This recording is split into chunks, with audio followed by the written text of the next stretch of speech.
Hello and welcome to another episode of Worlds Together. Tonight, we're going to talk about something that is a very much interesting to me, especially lately, and that is are RPGs stories or games, or a little bit of both. We actually had kind of an interesting sidebar discussion a couple weeks ago about this, and I really decided that I wanted to dig into it a little deeper and kind of see what people thought about this. So with us tonight is Anne from Nightheart Gaming. Hi, Anne. Hello. Thank you for being here. Thank you for having me. Sure. So I'm going to just kind of lay out the basics of how I think the show is going to go, and you never know how that's going to end up. But here's what I'm thinking we're going. The first thing we're going to do is start with some definitions, because I just want to make sure that we're all talking about the same thing here. And then we'll talk about playing the game, and then we'll talk about playing the story. So I kind of want to examine, compare, and contrast those two aspects of RPGs. Because I've talked to different players and DMs, it's become patently obvious that there is a camp of people who really like the story aspect of it, and there are some people who really like the mechanical game aspect of it. And then there are people kind of sitting in the middle that really see it as both and get enjoyment from both ends of it. So I just want to kind of define some of those things and then talk about what they mean and how you deal with them and how you style your play sessions to cater to one or the other. So let's look at some definitions first. I want to make sure that we're talking about RPGs and not tabletop war games, because I have talked to some people that lump those things in together. When I say RPG, they're thinking not only D&D, Pathfinder, Masquerade, all those the classic RPG, tabletop RPG things, the pen and paper ones.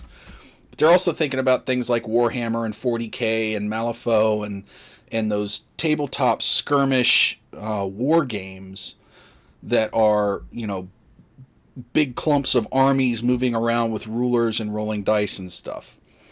That's not what I consider RPG. That's a different thing to me. And so I'm not going to be talking from the context of tabletop war games with these things. I'm just going to be talking about in the context of RPGs. So I just want to make sure that we're all together on what we're talking about here.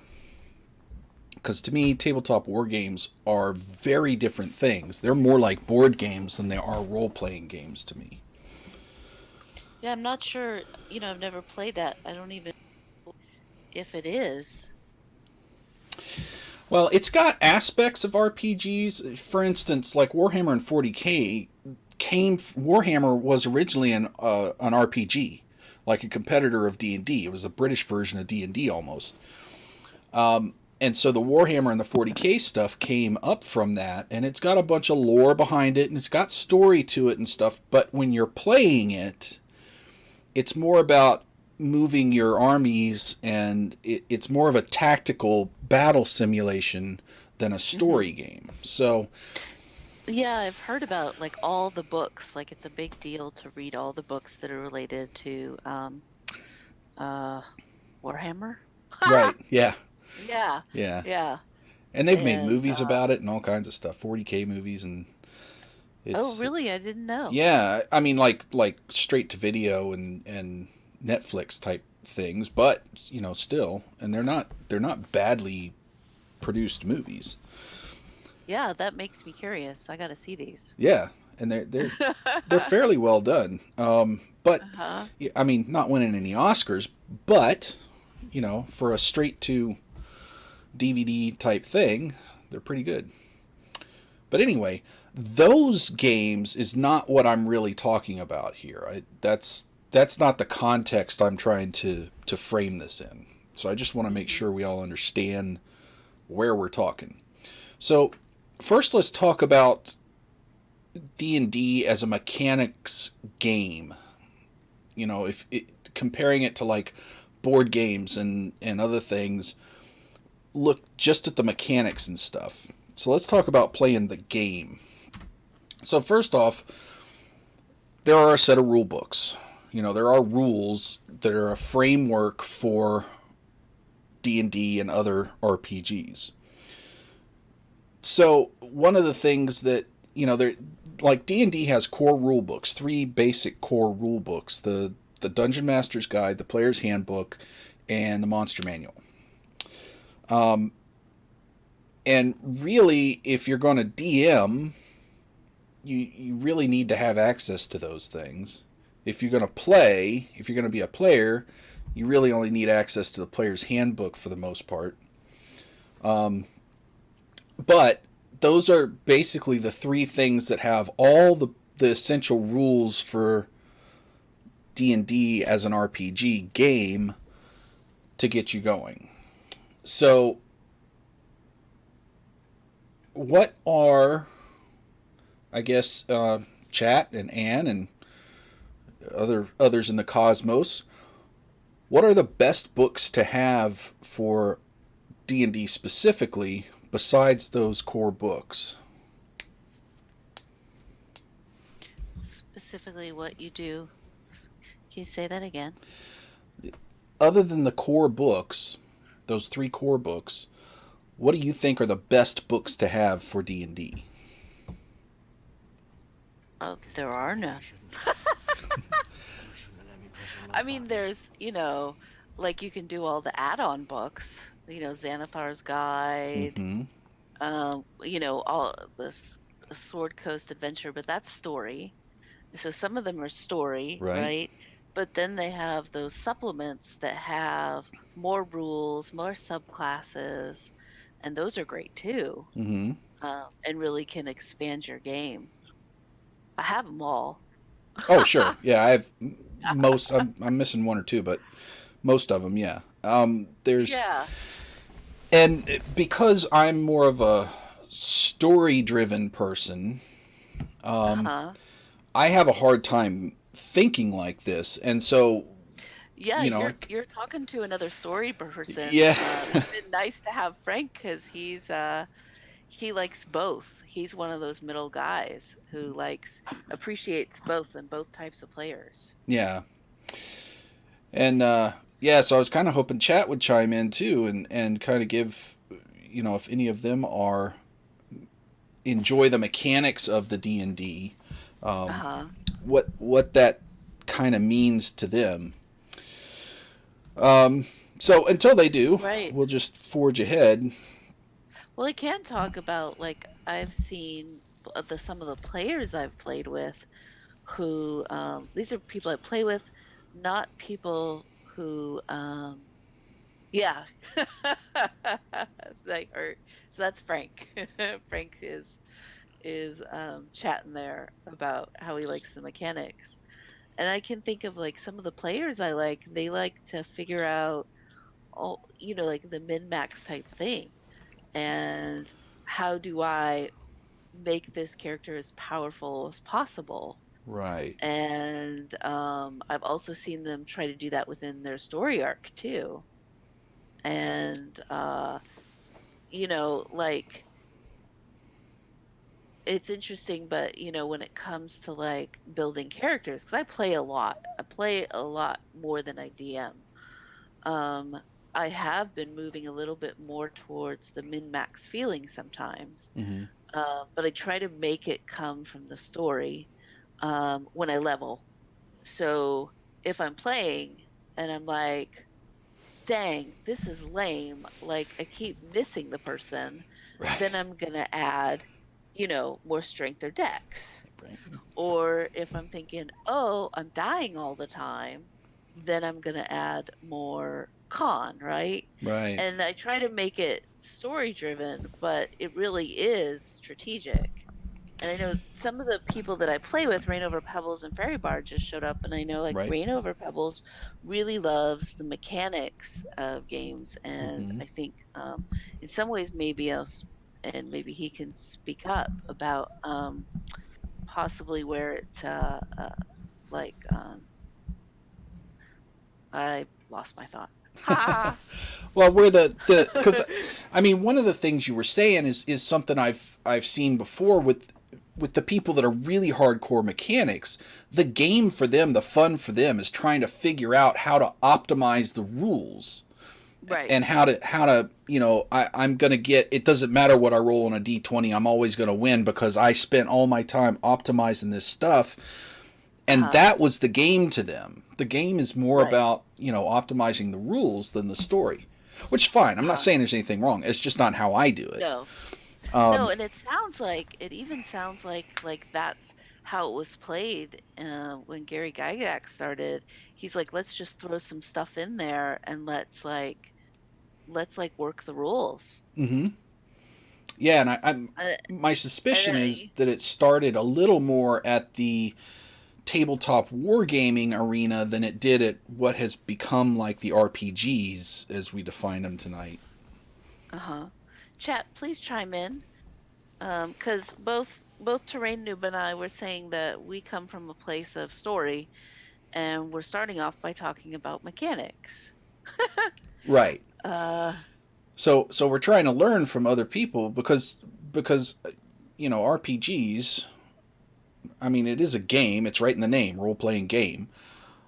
But I see it as more of a story thing, and because I'm more of a story thing, talking about the mechanics part of the game and how to get enjoyment out of that is a bit foreign to me. Because I don't. I will, for instance, I will purposefully hamstring my characters in the interest of story, even though they perform worse. mhm. Yeah, I like crit fails. Oh, I love them. They're much more Yeah. interesting to me than 20s, Uh-huh. personally. Eh, yeah. Although 20 when you pull that out at the end after pooping all over the place. Um, so they're chatting with us. Mm-hmm. So Rain Over Pebbles, um, Um, so yeah, so Rain, you can definitely. I mean, there is some min maxing and stuff, and there are people that really enjoy that min maxing and finding how can I squeeze the last little bit of power into my character from and follow the rules. And I get that. I mean, that it doesn't light my fire, but I get that. And yeah, you know, as many people as I've talked to, like you, they don't. It's not that they dislike the story. It's just they get more enjoyment out of the underlying rules and mechanics and kind of absorbing the rules and min maxing and stuff like that. I've seen Rain Over Pebbles dissect mechanics like and create statistical charts about some of these things, and who loves it. Yeah, and Yeah. there's lots of lots of people on the internet that do that too. You can find those charts, and that's something I could never do. It would bore me to tears to do that, but Hmm. that's some people just love that, and Hmm. thank God because then I have the tables and I don't have to figure it out. Yeah. So, um, And so Frank is also saying, well, Fairy Bard is saying that she tries to fit the mechanics into the story. I think if that's right. uh huh. Uh, yeah. So you try to so let me see if I can restate. You're a Right. story person, but you like to make sure it fits within the box provided by the rules.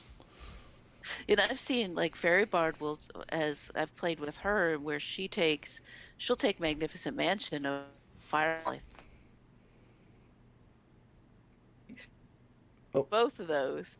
But, she is gonna take the things that fit her character and make that work. mm-hmm. Huh. So Fairy, you like the character equipment.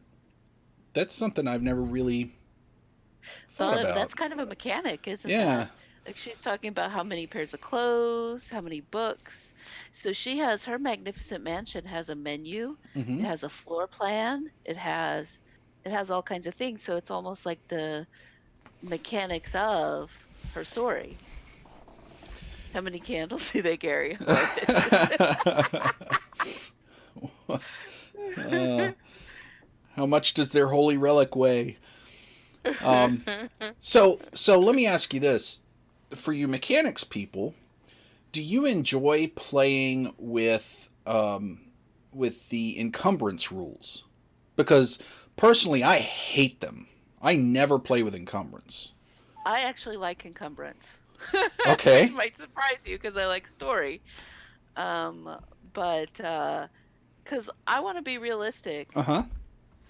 and I do think it's kind of neat to go change out your coins for gems and things like that. Now, that being said, I was just playing a video game before this where I was like pissed off because I have to do bag management.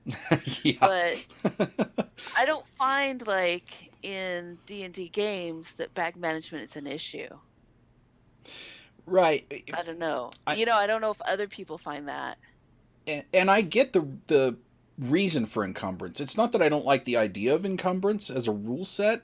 It's that every time I've tried to use it personally, it has just bogged the story down so much that it kind of became the fiddly bit. Oh, well, okay, so I like encumbrance with D&D Beyond. It does it for Ah, you. well, yeah. Yeah. Like if That changes things a lot, really. Yeah. And like I know it's helped me because I um Rain Over Pebbles helped create a myth event where it turned things into gold. So my characters were running around turning rocks into gold, and having that encumbrance helped to create that limit Oh. without me having to say, yeah, you can turn but only certain things. You let the rules be Yeah. the butt heads. Sure, I'm going to carry around this gold house.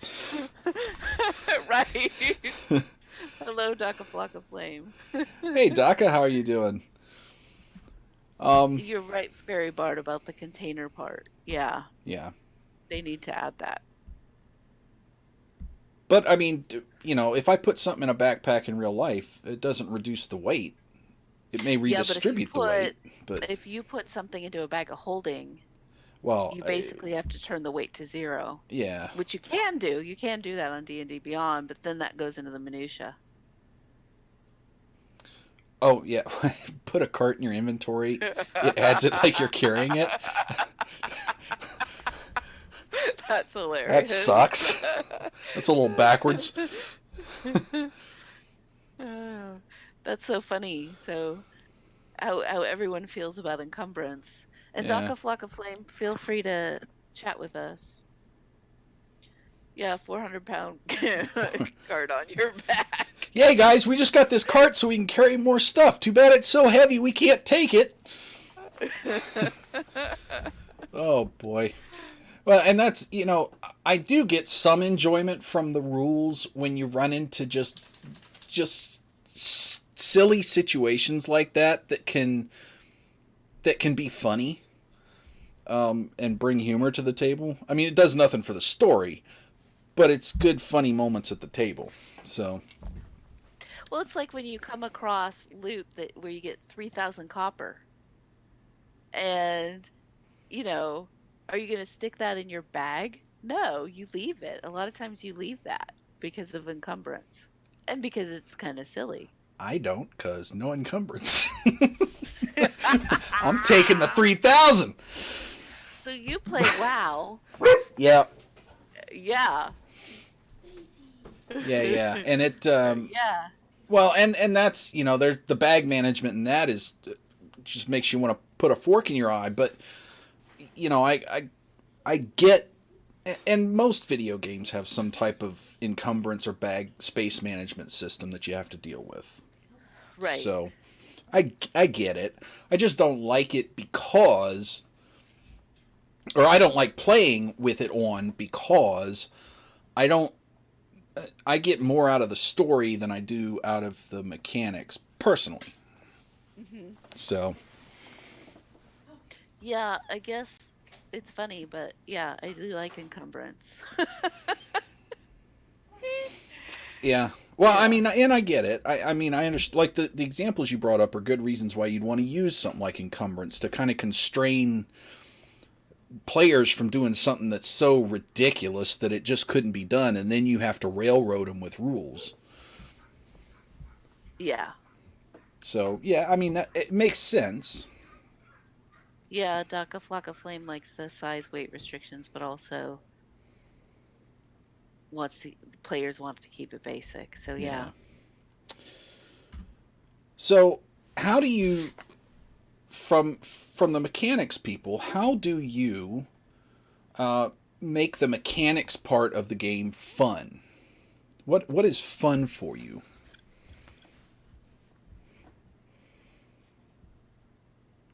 Oh yeah, the size encumbrance thing was a little clunky. I didn't really ever get that honestly, but how do you get enjoyment from the mechanics part of this? Oh, reverse engineering them. So I mean I And know. Nightheart, if you want to join us, you can join us. He's working on his build for tomorrow. Oh, nice. Yeah. So I mean I get that there's a certain set of people that like just the rules for the rules and analyzing and doing the tables like you brought up before and all that stuff. So I just but for me,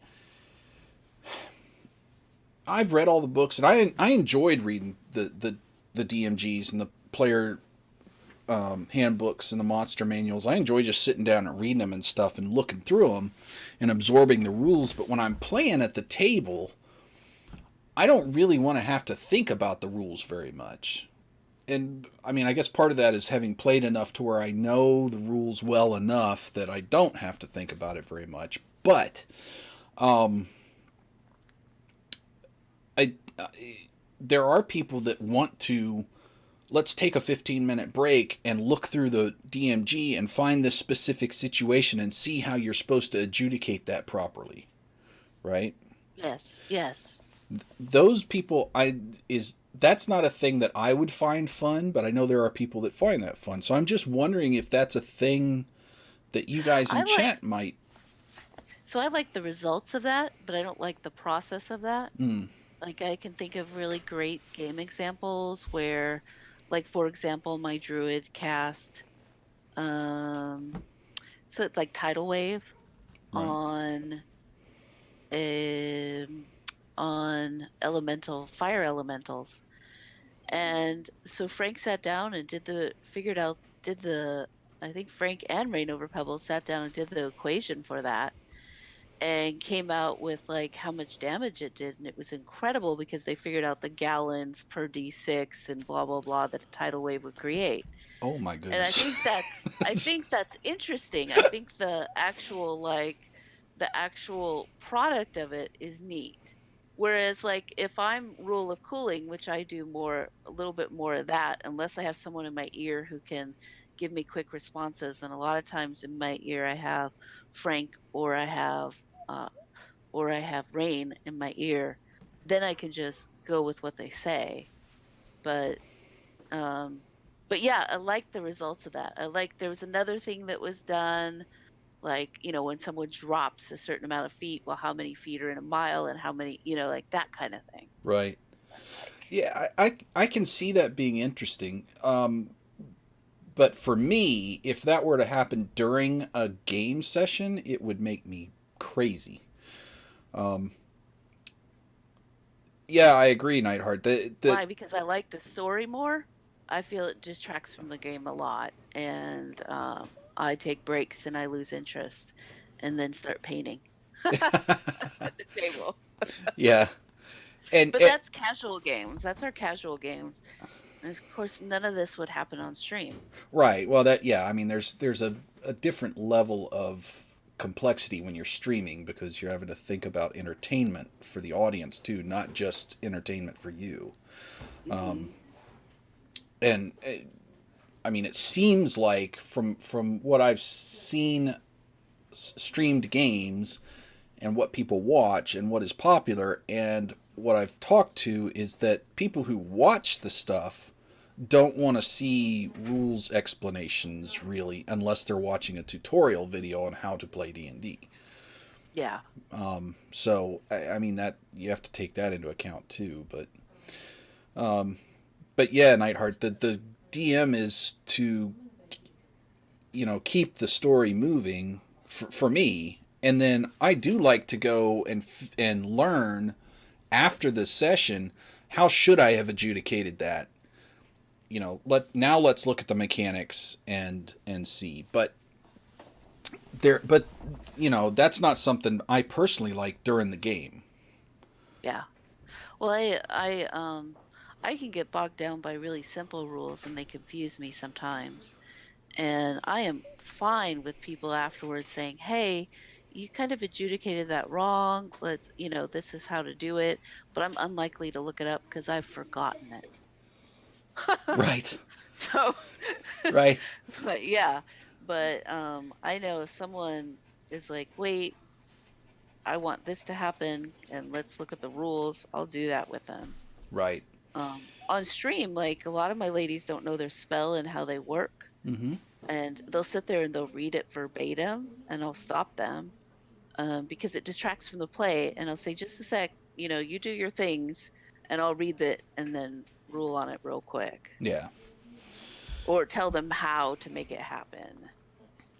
Well, and that's, see, because I'm a story driven person. When I DM, I get I maybe I'm kind of a dick about it, but I get I get aggravated when players don't know how their characters work. Now, if when experienced players don't know how their character works. Hmm. If you're new to D&D, I'm all about, hey, let's mentor you and teach you and bring you into the game, and let's not be jerkish to you. But I will do things to encourage people to know their characters better. Like, if you don't know what this spell does, "Oh, I want to cast this spell." Well, what happens? Well, I'm not sure. Well, then your spell fizzles, Oh, okay. right? I don't want to be I don't mean do. to them, but I want to encourage them to, hey, you need to know, this is your character. You need to know what it does. See, I don't do that. I don't know if you've ever seen Molette play. She's one of our people on Maximum Maidens, Mm-hmm. and she's an artist and has a very different way of thinking and approaching problems. And I know that many people get frustrated when they sit at the table with her, play with her. I have heard that before.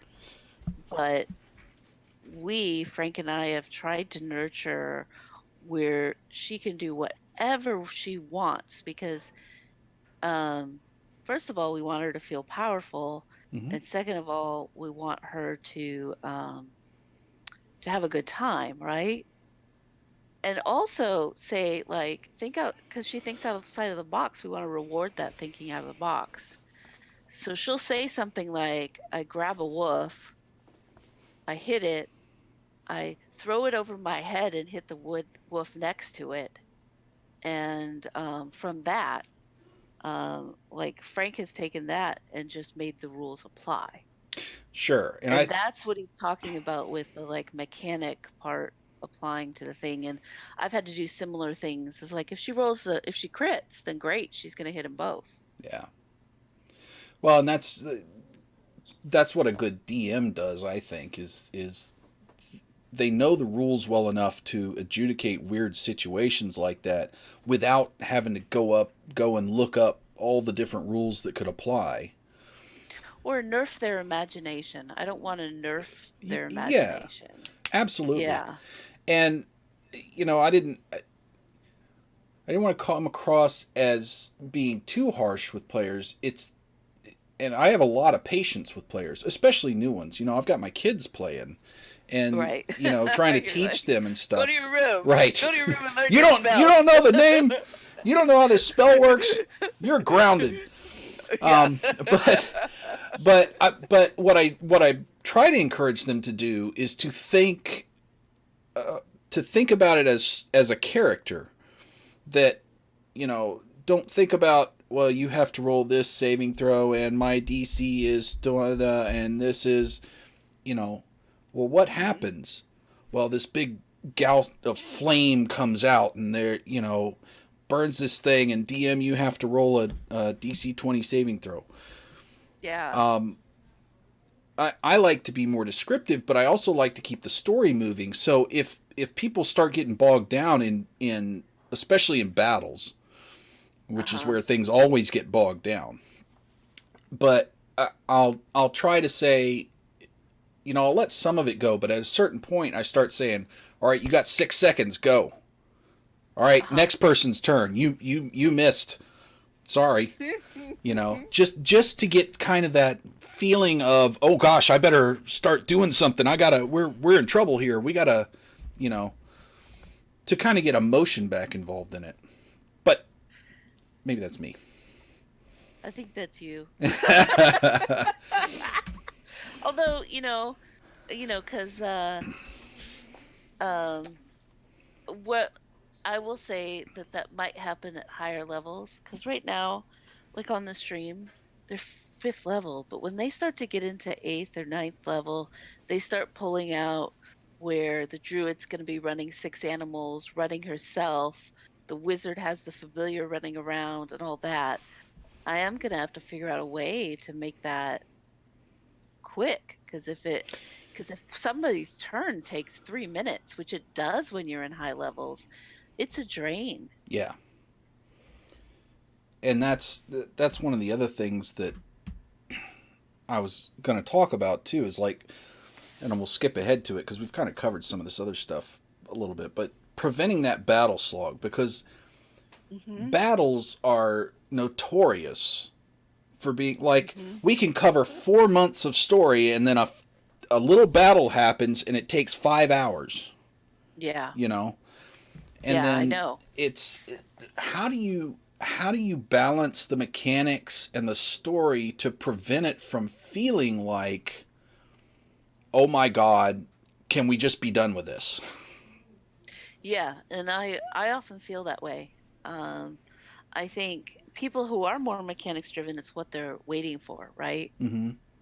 Is is the, oh boy, let's try out what I've always wanted to do with this character. Let's do this.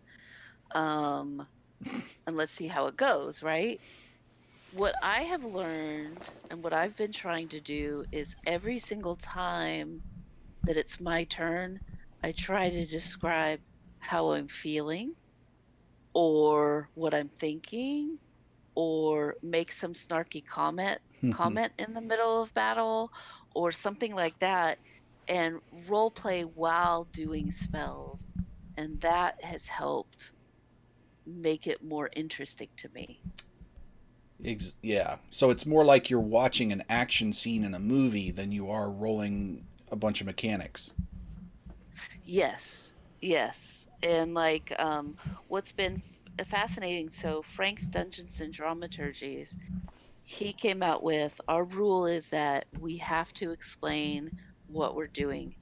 Everything we do in battle, every spell we do, we talk about our spell component and we create like basically a story or an image related to that. Mm-hmm. Once I started doing that, it changed my view of the characters. And because like I didn't realize like how religious clerics are. Yeah. Like if you think about it, Mm-hmm. everything they do has a verbal component. Well, what are they going to say when they're casting a spell? Right. They're going to be talking about their god, they're going to be praying, they're going to do funny things. And so it's kind of interesting in the spell components. So I guess that's kind of like, that is a mechanic thing of a spell component, but you take that and you make that into you incorporate that. Once you incorporate that into your role play, it becomes really interesting, I think. Well, and now there is a good segue to playing the story, because to me that's the way I like to do battles too. You you dig into, well, what is the character doing? What does this look like? What does it smell like? What does it sound like? Mhm. Mhm. And to me, that's when it becomes story instead of mechanics, right? That stuff I enjoy. That's how I like to play battles in D&D. I Mhm. like to, have the big, I wave my hand this way, and flame just shoots from my hand in an ever expanding cone of destruction, Right. and not just, hey, I cast this fireball spell. Right, right, right. And then the DM says, and you see their skin burn and crisp off, and there's Hmm. their corpse laying in front of you, right? Instead of That this one creates that died. image. Yeah, yeah, yeah. Right. But, that's my goal in when I'm DMing on stream. But sometimes I get lazy. Well, sure. I mean, Tired. it can be a little taxing too, trying to be on story all the time. It Sometimes you can. just It want to roll can. the dice, Yes. you know, Yes. especially if it's a big battle and you're just towards the end of it, you're like, just can I just crit this thing and be done? Right.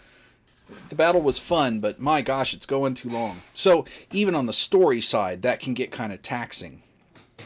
Well, so on the DM side, I find it taxing to have multiple enemies.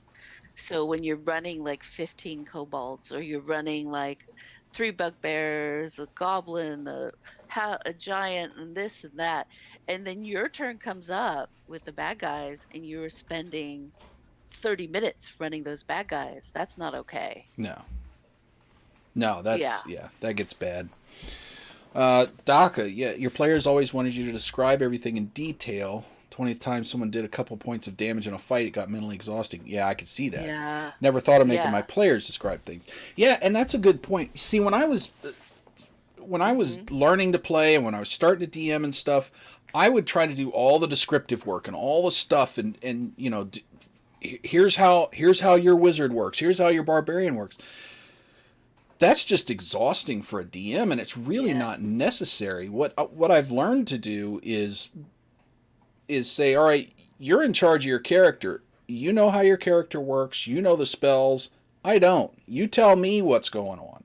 And when your character does something, you tell me what they're doing. And that takes a lot of pressure off the DM.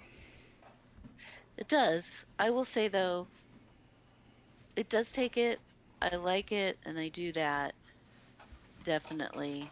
And I can see why at some point you're like, stop it. You need to figure this out, or I'm not, you have 6 seconds. Mm-hmm. Um, I think one thing that I will add is, and this goes into the psychology realm, but there's another element where I think that, uh, and a lot of people would probably disagree, but I do think that it's therapeutic, and that playing D&D is therapeutic for people. So when I have someone start to get anxious because they don't know how to play it and how to be effective and feel like they're failing, I will step in and help them through that process. Yeah, and Help them to I don't. tell their story. Right, I don't disagree with that either. I see RPGs. The big part of role playing game to me is the role playing. I see that as an extremely good expression of creativity, and also a good way to develop empathy, because you're forced to step into another person's shoes. Right. And I and I will treat different levels of players differently. If you're Uh-huh. a new player, this is the first time you've played D&D, we're going to Oh, spend a well, lot of yeah. time, well, here's what strength means. Okay, well, you would use your strength here because this is what, breaking a door relies on strength. And now you roll a d20. No, that's a d8. Here's a d20. Now, Hmm. Hmm. those level of players, I don't mind spending time with and going slow and teaching, because you can't get to that level of storytelling without learning the mechanics of the game first. So I have people who played for a year or longer, or 2 years, who still can't figure out what a D20 is. And and that is most likely related to some trauma and some things like that, Could be. where this is probably not where we want to go with this. We're talking about play story or play the game, right? Well, I don't know But where I we want to think go. there I Wherever it think there's goes. this third level that people will say, I don't like playing with this person. This person sucks, right? And then they're like, they're a bad player, or they're this, or they're that. Sometimes I think, and I've played at game stores and things like that, and conventions, and sometimes I think that something psychologically is going on that is coming out in the play, and people need help getting through that and learning. I don't know, learning how to play, learning how to just kind of be led through it to find their power and their strength. That's true, and there's a lot to be said. This happens in board games too, because a lot of times what you'll end up with in a Right. board game group is what they call an alpha gamer, which if you play cooperative games, they're just telling everybody what to do, or if you're, and they don't understand that that's problematic. That's just who they are, and it's how they interact. And Hmm. there are people on the opposite end of the spectrum too, and it's and this happens in RPGs too, that you have to get kind of a balance. And you're right, people have to be taught how to interact in a group, and that's really Hmm. what this is group dynamics.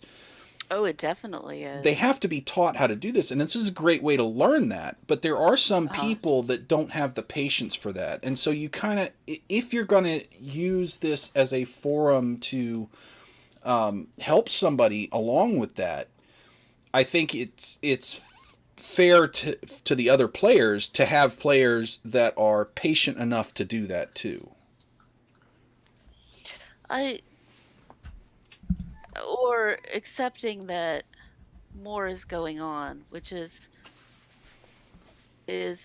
not explicitly stated. I can tell you this, I'm a table flipper, and I have gotten really upset at games which Rain Over Pebbles and Fairy Bard have witnessed, as well as as well as Frank. And I have ADHD, and it comes through, and I'm impulsive, and I do things and it looks like really weird and off the wall.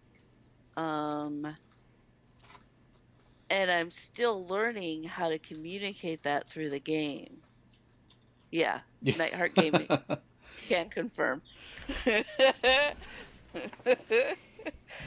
and and I don't know. It's a complex topic, I think, that I've kind of gone into that could be a whole discussion. It is, yeah, and actually that may be a good topic for a whole show. Is the kind of psychological and social aspects of RPGs. That's something I'd actually love to talk Yes. about. But Yeah. I think you're right. That's probably a whole show in and of itself. It is complex. Yeah. And it's something I've actually thought a lot about, and that I actually enjoy talking about, especially with someone like you who's trained in it. So going back to playing the game, maybe. Yeah. We'll So, refocus. playing Sorry. the story. So, in RPGs, why is story important in the context of this game? I mean, we could just roll d20s and kill monsters, right? Why is the story important? Or is it? I think it actually goes back to the psychology of people wanting to be someone different for a bit, or play something, or try something out, or, you know, tell their story, Yeah. tell their fantasy. Yeah, and it's, I mean, what's the point of the game if not having a story to tell? I mean, tabletop Right. war games, that's different. But role playing games, if there's no story to tell, I don't understand the point of the game. Right.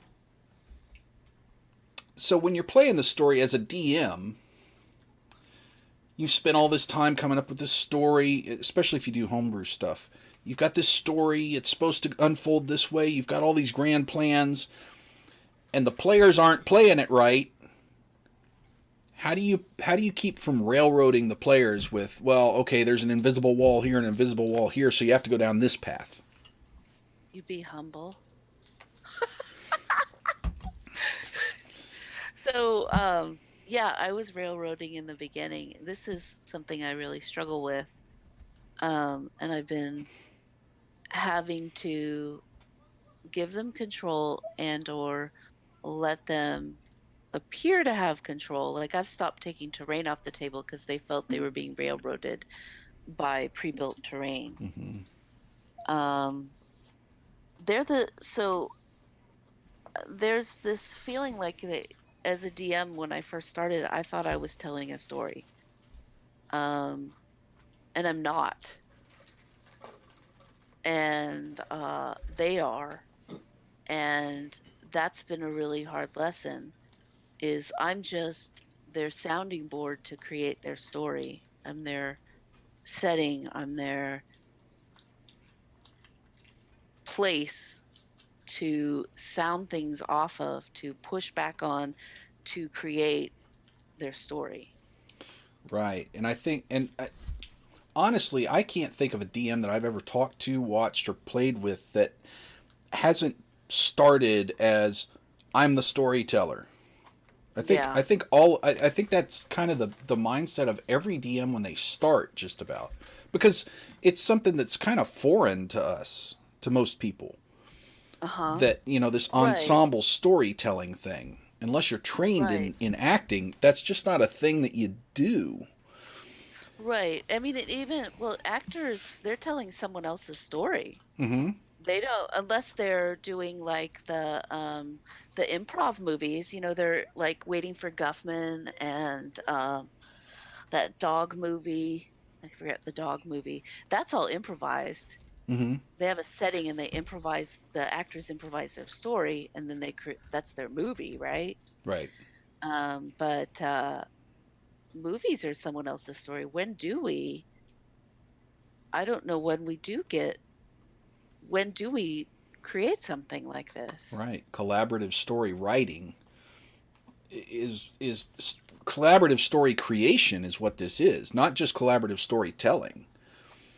Because that, to me, if you're collaboratively storytelling, you've got a script that everybody's working off of that's been pre-written. This, you're not. You're creating it on the fly, and Yeah. and so that It's gets improv. It's right. really improv, right? Yeah, and that gets hard for a DM. I think to let go of that kind of this. I've got this grand idea in my head, and certain things need to happen for it to unfold this way, and Mhm. to let go of that control aspect of it, and to say, all right, this is about the players, and all I am is a setting. I'm the NPCs. I'm just the stuff around the main Right. cast of characters. But we are always like we should not take over the story. Exactly. That's hard. Like when I first started, I created a character to play alongside them. Because I was that uncomfortable with DMing. It's Cyrena, their Princess Peach, and they're just running around rescuing her. Because finally I realized, oh, you got to pull out. You're not a player. Right. Yeah, and it's hard to, Yeah, especially when you have been a player and then you switch to a DM role. It's kind of hard right. to make that jump because it's a big jump.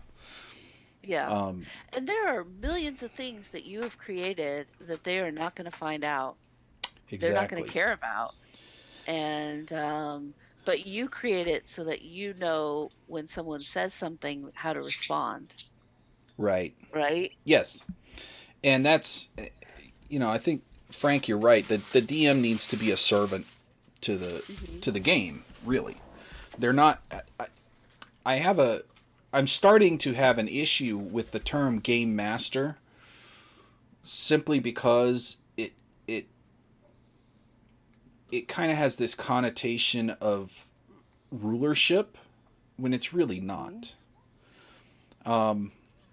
You may be a rules master, or you may understand the most about the game and the mechanics, but you really have to use that to be a servant to the story and to the players and to make sure they're having a good time. Mhm. Uh, oh, they wanted to play, but we're pretty passive. Well, I mean, I guess there are sessions.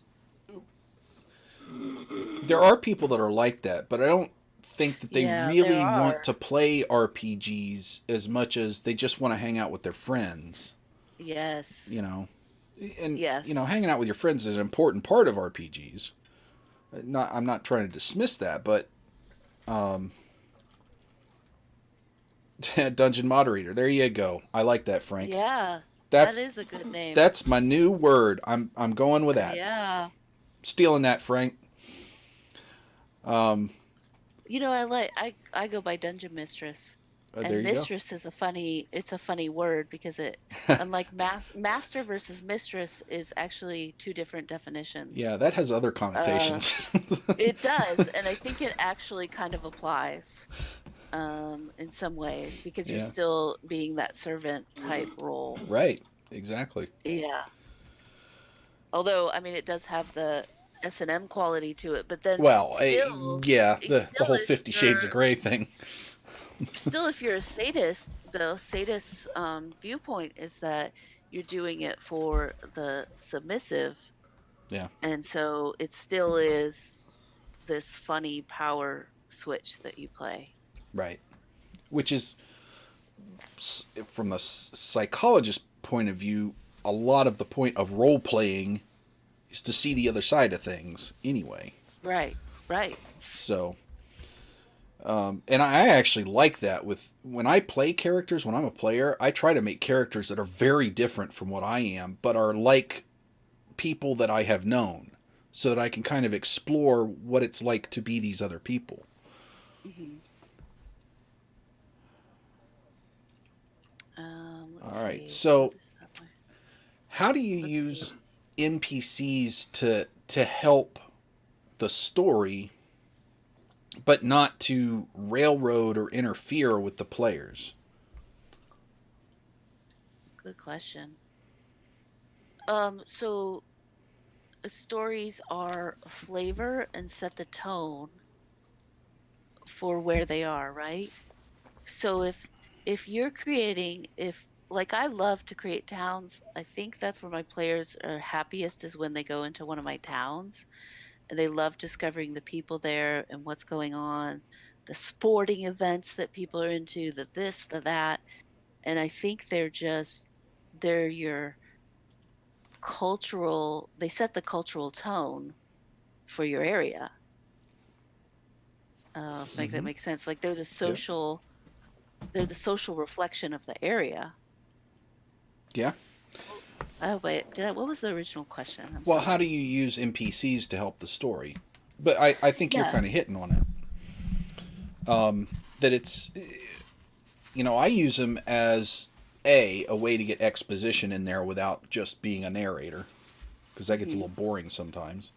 Mhm. And B, like you said, to kind of set the culture up and set, where am I? Am I, you know, am I in a place where people sound like they're from Scotland? Am I in a place where people all talk very fa and very haughty and stuff, or Mhm.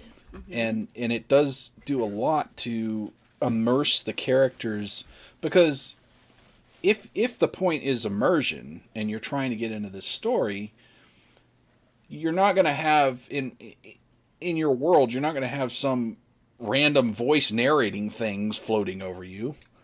You're going to get your information from people. Right.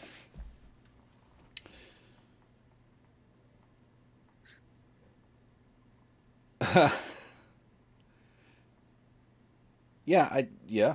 That this is true. And makes a great three-dimensional town of characters and NPCs. And I think that's another trait of good DMs is when their NPCs are memorable.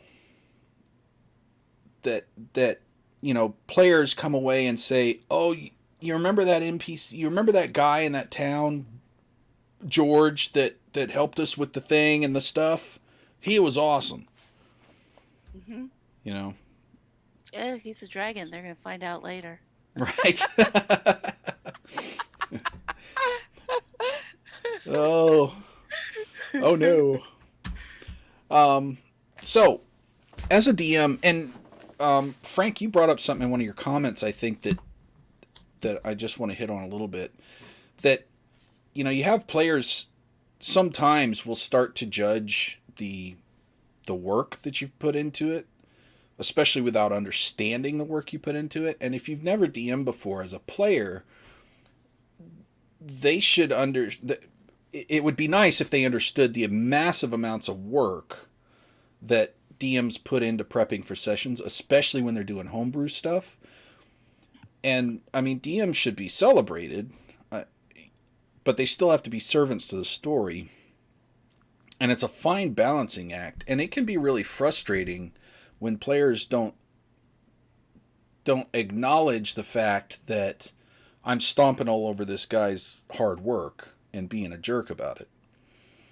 And you're right, those are players I just don't care to play with, but That is the neat thing about the stream is most of my characters will push past the story. Most of my players will push past the story. I've had to slow them down sometimes. yeah. But my people watching catch the story. So like Fairy Bard knows more about where the maidens are than the maidens actually do. Because she catches it and puts it all together. Right. And really has a big understanding of the story. And she'll ask me questions that none of the maidens have ever asked. Right. And so a lot of times I put things in there for her, even though she's not playing it. Chat is still a character, which is interesting. Uh-huh. And it's still part of the story. Which is another fun thing I think about streaming RPGs is that you have the ability to bring a lot of other things into it.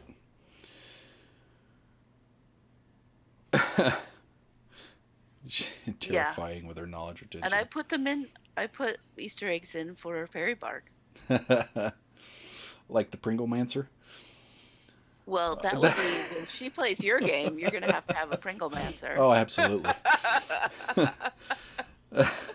Who looks like David Tennant. That's right. Or is David Tennant. You're There going to you have go. a voice. So, from a DM perspective, if you're thinking about story and playing the story and the game is a story, how do you use saying yes, even when it is something that isn't going to help your story? How do you deal with that? Oh, boy. Because one of the golden rules for DM is say yes. Yes. You know? Yes, but it's yes, yeah. Right? Or no, but. So, it's no, but. It's yes, and. Uh-huh.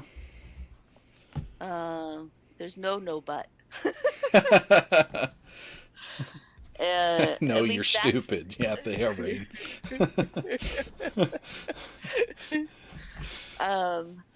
And it can really throw me for a loop, right? Mm-hmm. But I think isn't that the magic? And you kind of have to go, okay, wait, here's the magic, right? Yeah. Well, I think so. Or once you get further into the DMing, and I'm not quite here yet, but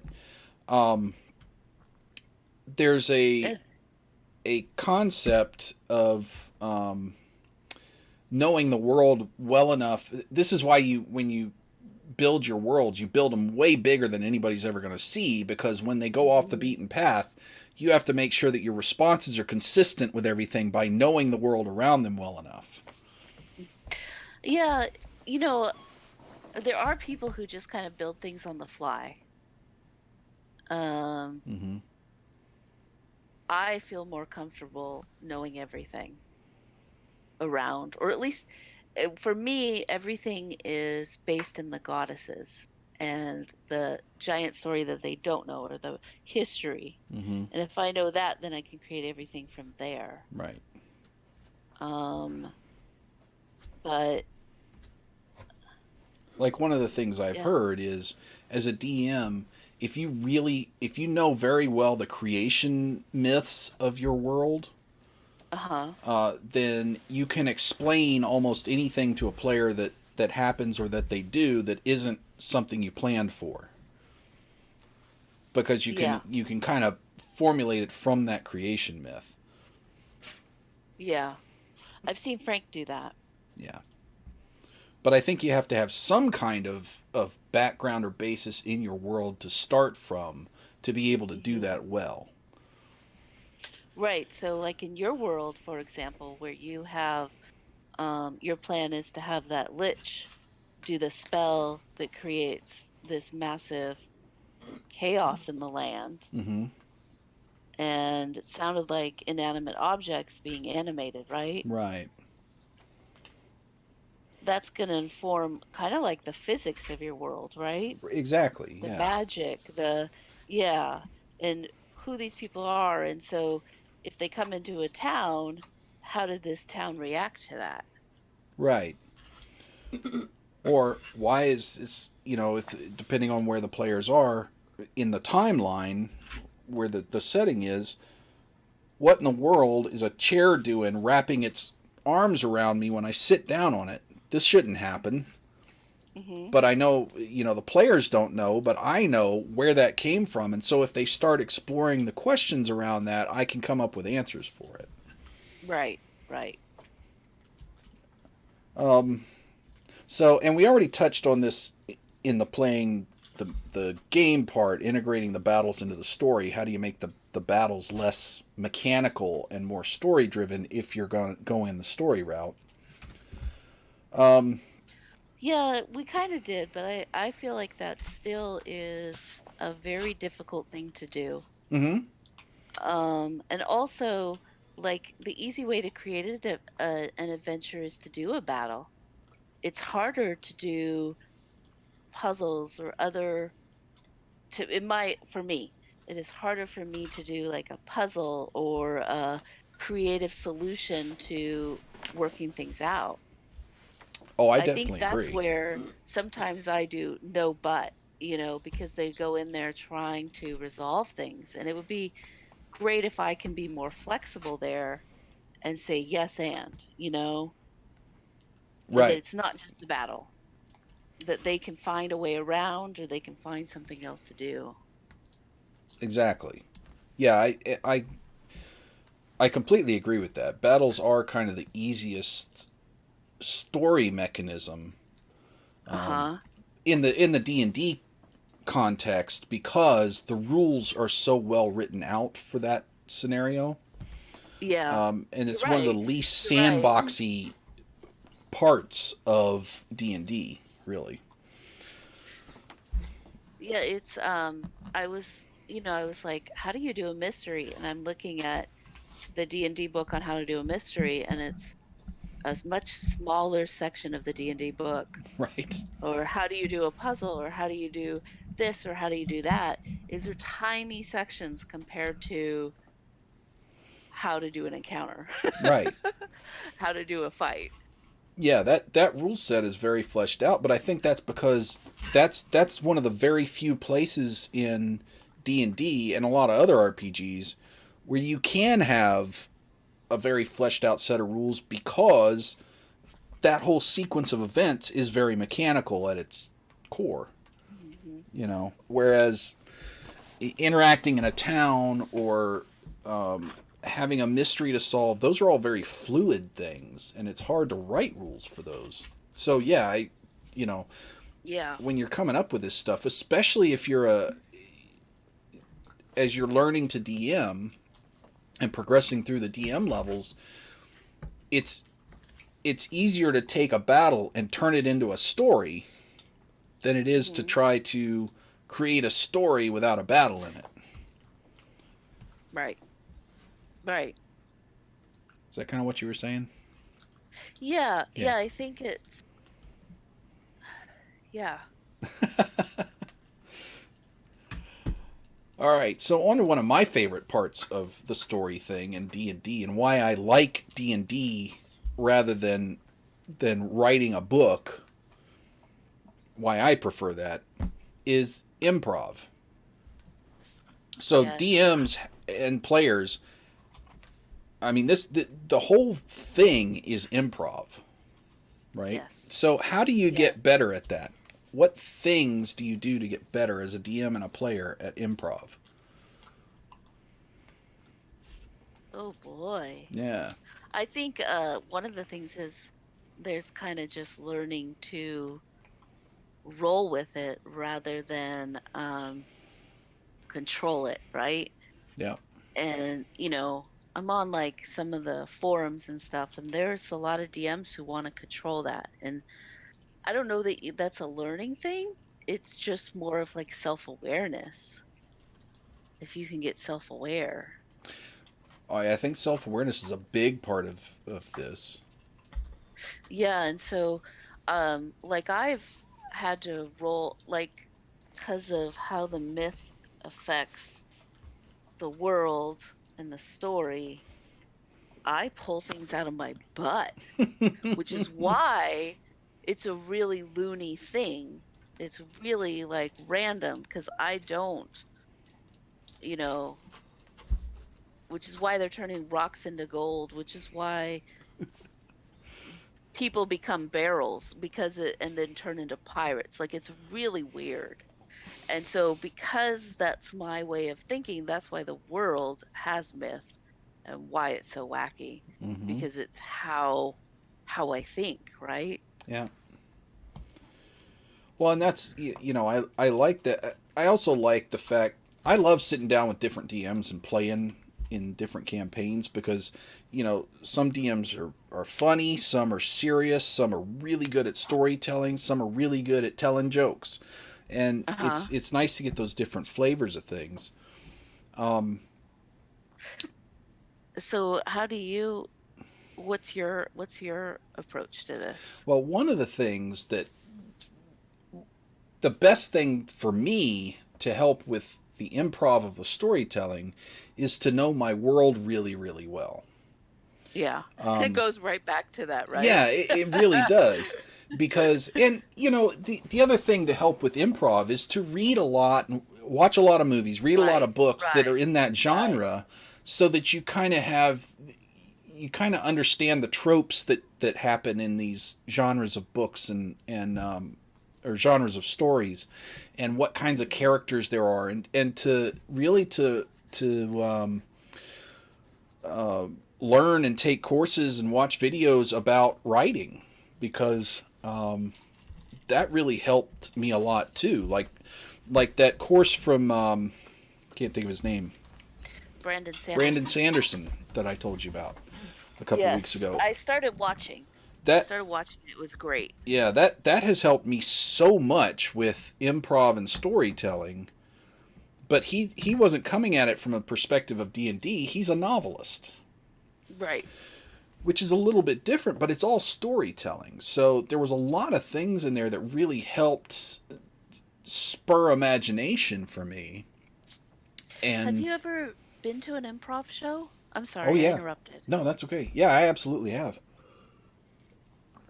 I When I absolutely love them. lived in, yeah, when I lived in Chicago, I go to a lot of improv shows, and then, of course, there's Whose Line Is It Anyway? Mm-hmm. And I was just watching Whose Line Is It Anyway with Richard Simmons, Oh God, that was and hilarious. oh my gosh, I was roaring with laughter. Oh And and that's exactly what it is, right?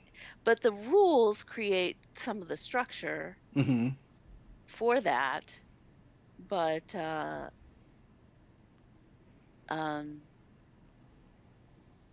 Yeah, and I think when we talk about this distinction between the game and the story, it's not that I don't think the rules are important. I think they're very important. It's just I don't find them fun. Yeah. Um, the further the setting is away from our present day real world, the harder it is for me to improvise and the more work I have to put into preparing. That's a good point actually, Yeah. because another thing that helps me with improv in the D&D setting is I'm a huge medieval history buff. Oh, I love yeah, medieval that would help. history. Yeah. So I have a really easy time getting my mind into that setting, that medieval European type setting, which is what D&D, its default setting is kind of that medieval European thing. So fantasy, but there weren't orcs actually running around in medieval Europe, but it's kind of that feel, that setting. And so being a huge medieval history buff, it helps because I know a lot about how, not just the knights in shining armor part, but how the average villager lived, and how, how they farmed, and where did they settle, and what did they do for fun, and that kind of stuff. So that kind of thing really really helps. Yeah, I guess I don't think I really keep it to the medieval. I do, it is how mine has a more modern feel. Hmm. That being said, I don't really like the idea of bringing sci-fi into it or trains or things like that. Was listening to a really popular podcast and I didn't like it because it felt really modern to me. Hmm. Because they had like a sci-fi setting and this is D&D and they had a train, a murder mystery on a train, and I was like, I can't get into this because that's not. But the fantasy, it's the fantasy, the spells, the magic. I Right. think that's where I go with the improv. Right. And that's, there's RPGs of every flavor and every setting. Hmm. I don't personally like, the only ones I've ever really enjoyed were D&D and Pathfinder, and that's because I think I'm such a huge fan of that Suit. kind of medieval Yeah. type setting. Hmm. But I think the ideas of how to improv these things would work even with a sci-fi setting, not the history part, but read a lot of books, watch a lot of movies, really know the world setting that you're in. But yeah, I don't Yeah. find those settings are not enjoyable for me. I'm more of the, I just always go back to the medieval setting history type, or fantasy, high fantasy stuff. Yeah, I do go more to like high fantasy, but I also am specifically the world I created has equality. Mm-hmm. Very specifically, that is actually part of their the world and the backstory and the history and all that, but which is not how medieval settings would be. Well, no, There is not equality in medieval settings. There's no, not equality in fantasy. There's a lot of racism and a lot of things going on. yeah, absolutely, and and I think that's, and I don't play them as set historically in medieval times. It's just Hmm. that knowing medieval history, especially about the people and how they lived, not just who was king here and who was king here. I really like digging into, well, how did the average villager live? What did they do? How often did they take a bath? Where did they play? What did they eat? Yeah. That kind of stuff just kind of helps you frame this setting for the players, I think, and helps you improv. If you've got this spur of the moment NPC that has to interact with these players, that's just some villager, well, you kind of get a sense of how they would talk and what they would say and what they would know from knowing the history of how people lived back then. I don't really tend to bring a lot of the socio-political stuff into it, the higher end politics and things, simply because I don't think that fits into the D&D campaigns that I put forward. Not saying it can't Yeah, fit there into are D&D, but like I think there are some people who just love the politics of D&D, and really find that interesting and want to interact and do all that. And um, I don't even know how to do that. yeah. But and that's another part of the role playing thing that I think gets back to another thing that we should discuss when we get to the have a topic on the psychological and social aspects of RPGs, because dealing with the sexism and the racism and the political things that go on is part of the learning, I think, that can be experienced from this. Definitely. So from story, pacing. So something I've come to learn that recently is that pacing is really important in D&D sessions. That just like a movie or a book that's going to have kind of three acts and it needs to have, kind of a certain tempo, and it needs to hit Mhm. certain points at certain times to make people feel like things are progressing. A campaign does too, but that's harder to do as a DM with a fluid group of players who aren't following the script than it is when you're writing a book where you get to Right. control and go back and edit. Right. So And how that kind of goes back to that thing where you said, okay, now they're going along with this path. You have an idea of what's going to happen. And then, boom, they go off on a different place. right. And it also goes back to that improv thing about how do you cope with that? How do you make that happen? That's hard. It is. Because there are Yeah. certain things in a campaign, or even in a one shot, there are certain things that need to happen for the story to get to an end, right? Hmm. I mean, there are, Hmm. and you can let the players go off to a certain extent, but at some point, you you have to be able to bring them back to this point of the story somehow without them feeling railroaded. Right. So how do you kind of hit those pacing beats, and how do you get the players rerouted back to where they need to be for the story to progress when they've gone way off into left field, as they will every time you play? Uh, wow. I don't know that that's my job when I'm playing casually, because they'll pull it back when they're ready. Okay. As long as you don't have people who are dealing with major psychological issues. I'm Mm-hmm. going to say that because we can talk about that another time. But Sure. they'll bring it back to the story when they're ready. Okay. Um, I think. But when on the stream, I used to try to hit pacing. Mm-hmm. I used to try to have a distinct story and have certain things to hit. But what ended up happening is kind of this power struggle, and I had to let it go because that was just not okay. Yeah. Well, and To try to hit those beats, right? yeah, I think maybe a better way of looking at it is, how do you make sure the players feel like they're moving forward in the story when they're off in left field?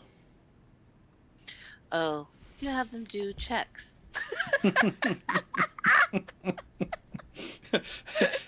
make them Perception checks, make them straight wet checks. themselves because the DM says, "Hey, roll a d20." um, here's Frank talking about it. Uh huh. Serious challenge did in our home game. We had a split party. Ooh. They needed a reason to even join the story again. I took that opportunity to also move the whole story forward. Oh, that's Um, cool. it- yeah, I saw him do that in Hell. We were going to Hell, and we're 15th level, so we've been playing from level 1 to level 15. And one of the characters is a cleric of light and couldn't see a reason to go to Hell. And so um, there's about 30 minutes, 45 minutes where Frank took with her to work her into the story, which, for the people who want to know all the story, I'm sure it was very interesting. And for the person playing, I know it was very interesting. That's when I broke out my paint.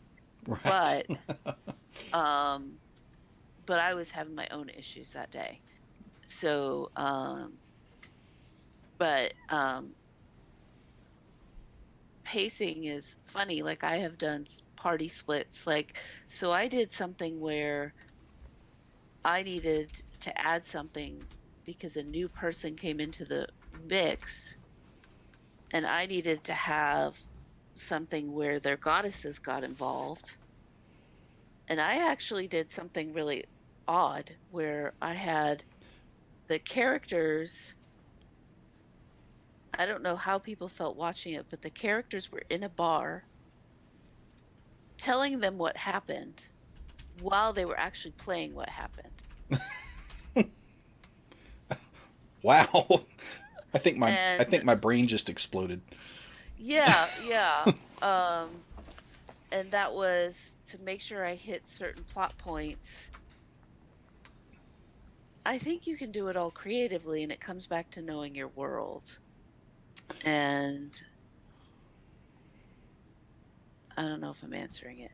No, I it does. And it seems like this all comes back to knowing your world or your setting, whether you home rolled it or you're doing a printed adventure. I still think knowing it really well is what enables the DMs to do all these things. Right. I have had pacing problems specifically because someone was having emotional issues at the table, and I give them what they need because it's more important that I deal with what's happening at my table than than who's watching the stream. Yeah, well, I mean, there's a big gap of responsibility between a person and a game. Yeah.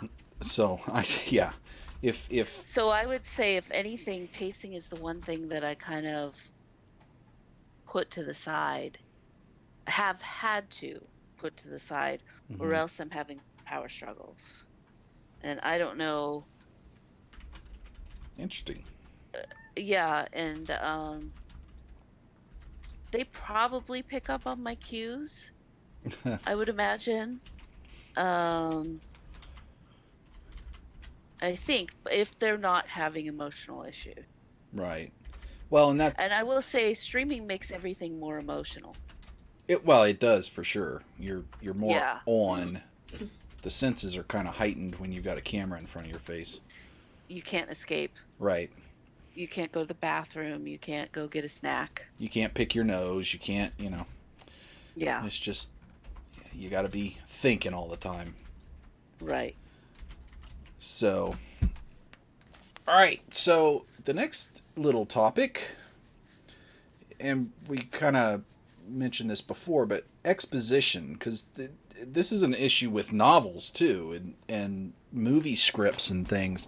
One of the things that really drives me batty when I'm watching a movie is when it has just really bad exposition dialogue, because nobody would talk like that. Why is this character?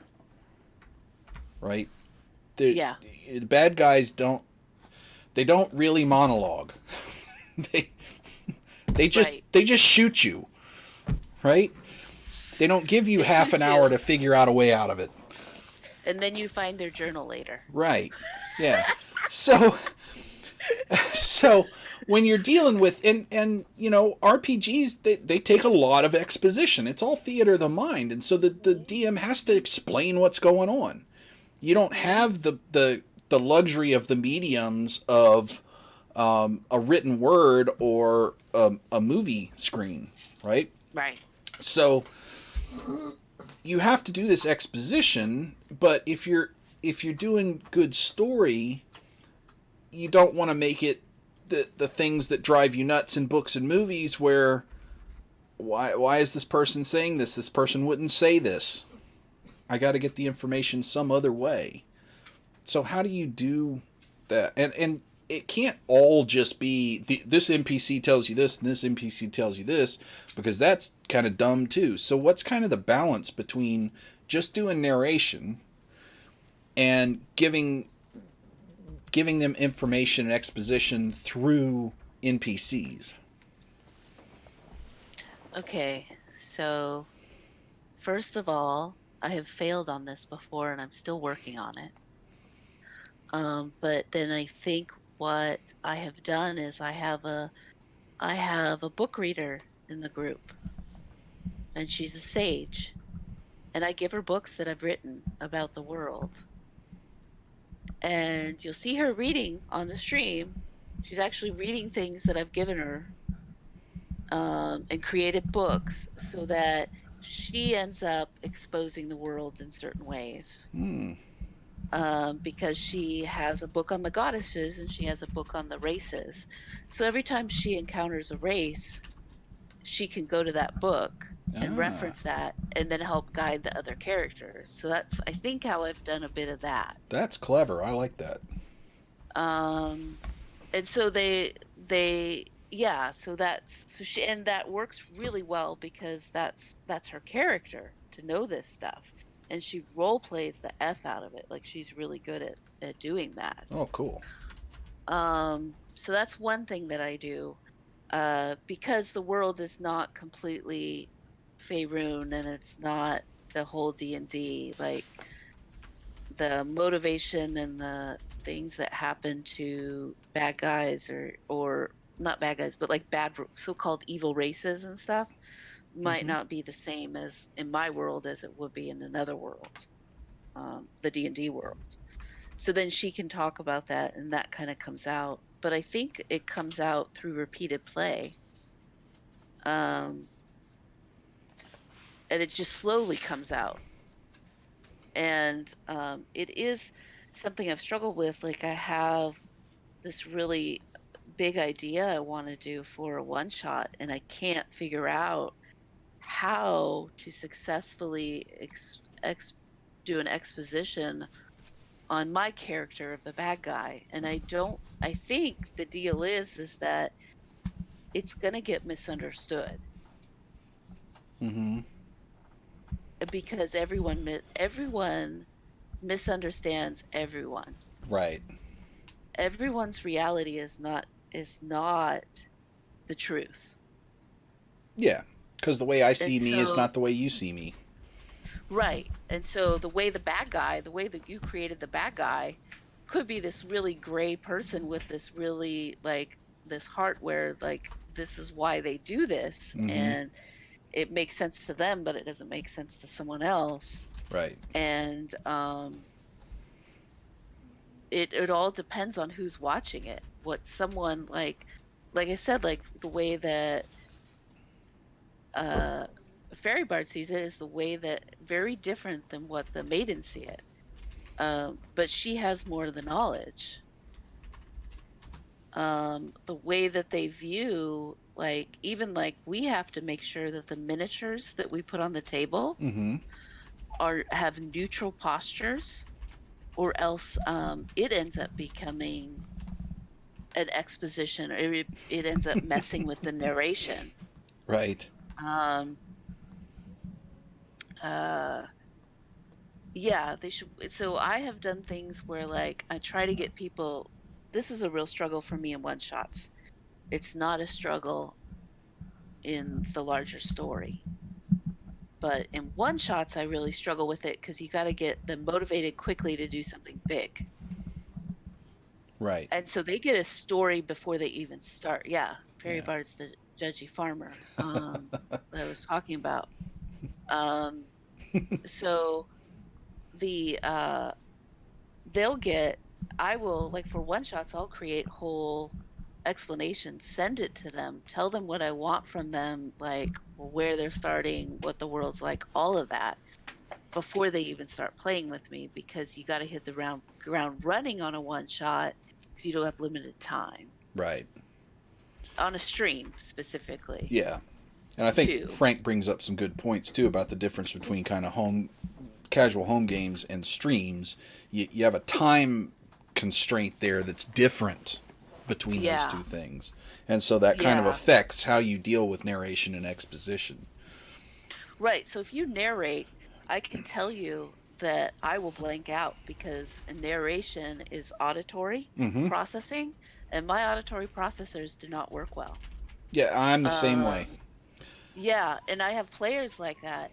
And so if I need to do an exposition, I have to write it out. But then I also, if I am doing an exposition, I would actually have to put it in chat. And that's just kind of lazy. Yeah. Yeah. Well, I'm more of a I need to see it, feel it, taste it, touch it type of Hmm. learner, and Hmm. I don't listen well for more than about 5 minutes because I just my brain starts wandering off into other things, and you know it's not like I interrupt. I do sometimes, but my biggest problem is I'll sit there quietly and seem like I'm listening, but I'm thinking about 85 other things Hmm. because my brain just goes off to the side sometimes. Yeah. Yeah. So I think pre-writing some things down, especially if it's a one shot, I find one shots challenging. And then uh,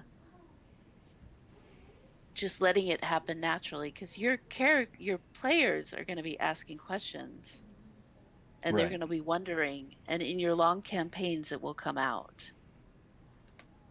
Yeah.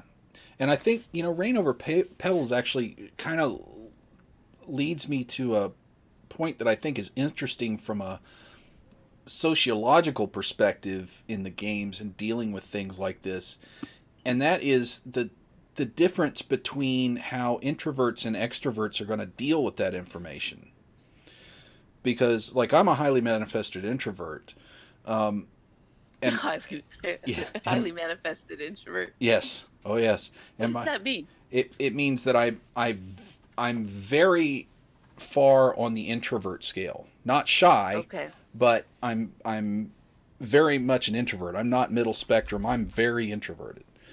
Hmm. My wife is very much the opposite. And so what I know from that is that, like Rain Over Pebbles said, I suspect that his information processing is typically introverted based on what he said, is that introverts need to sit and process what they've brought in through their senses for a while before they start dealing with it, whereas extroverts tend to deal with it by talking about it.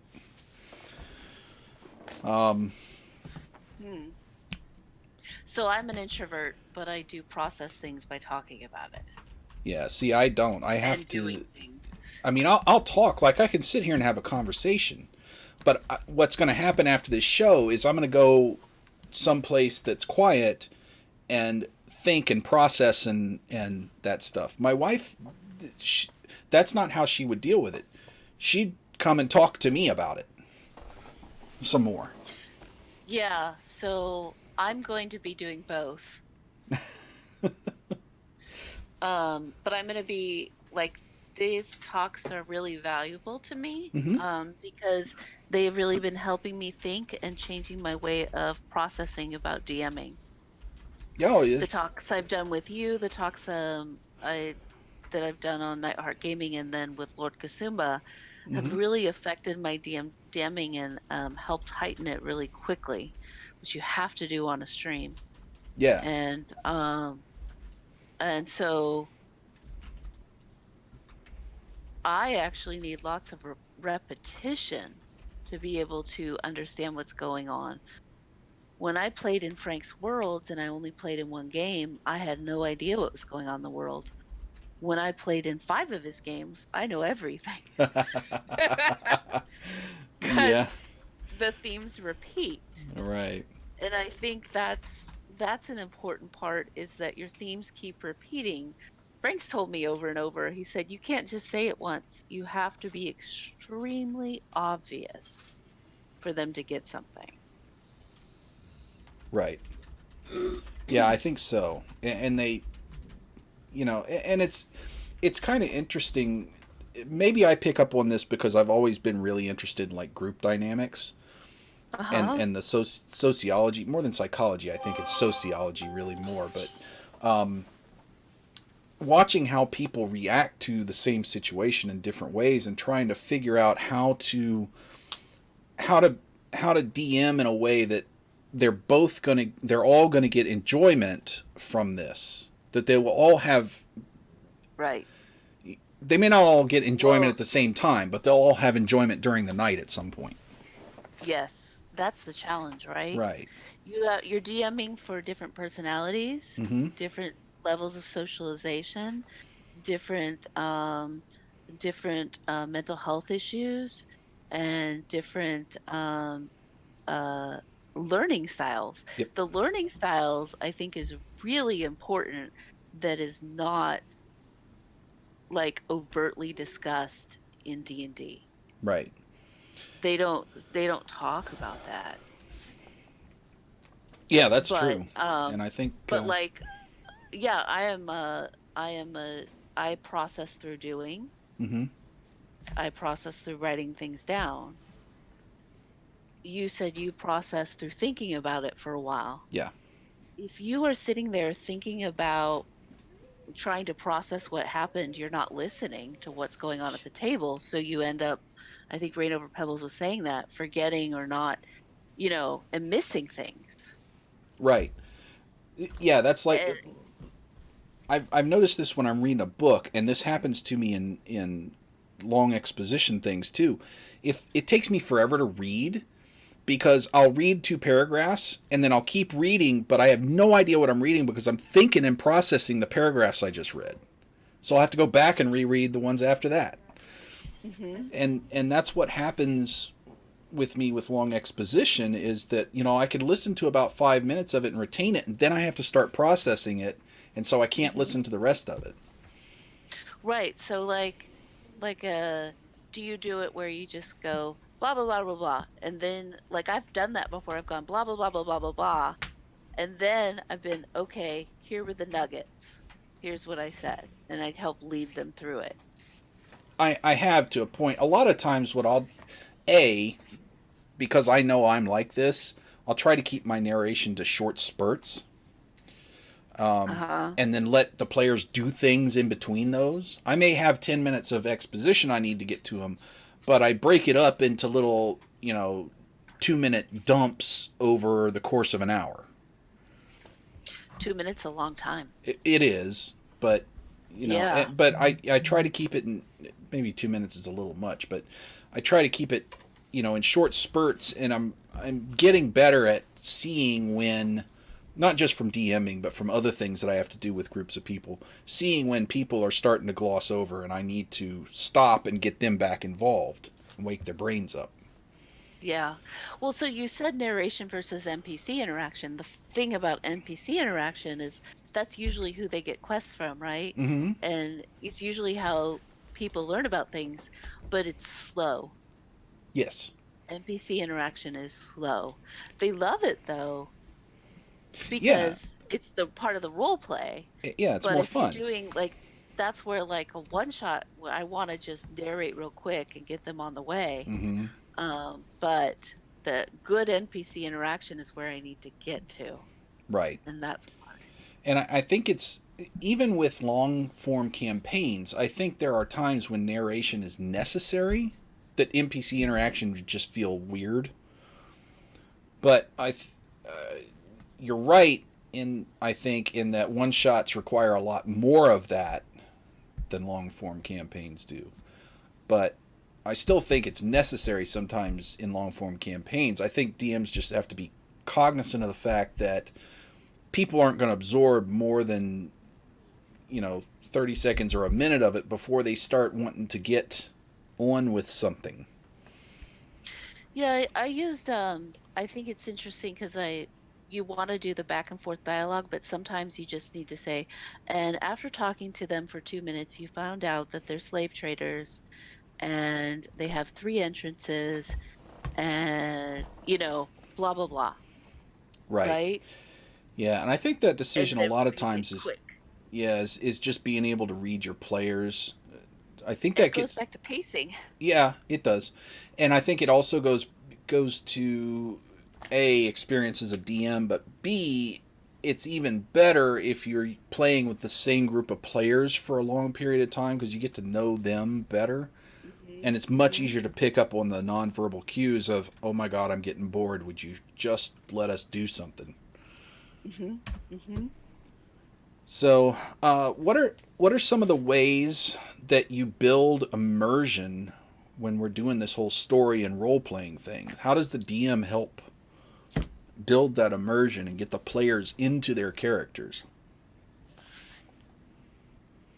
Um, I talk to them in accents. Okay. I think immersion into their character, into the world. Mm-hmm. So a big thing that we do is the terrain and miniatures. And I know yours is going to be terrain and miniatures because, you know, there's a reason we're friends Yeah. and there's a reason you're Right. called Terrain Noob, Exactly. right? Yeah. Yeah. Because I am not a very good describer. I can get caught up in my words. So I had speech therapy as a child because I could not explain things. I had a really difficult time. I'm trying to work on that. Mm-hmm.